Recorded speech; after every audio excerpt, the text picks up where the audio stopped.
गाड्या सुटल्या चतुर्मुख केसरी भव्य आणि दिव्य अशा गावगडा मैदानातील दुसरा सेमी सुटला आणि दुसऱ्या सेमीत लढत चालू आहे. कोण बाजी मारतोय?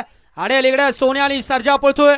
तेजा पडेल तिकडे रॉकीची गाडी आहे. बघा केला होता का नाही खेळ आता पोरांनी. काय गरज होती का खो द्यायची?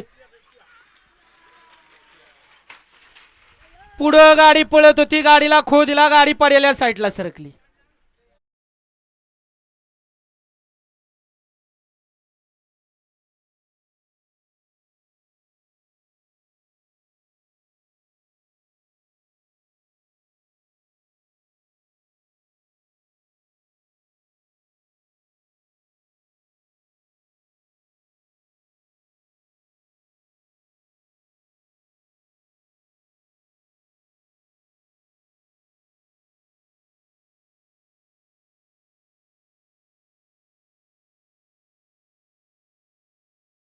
पडेल्या साईडला सरकली.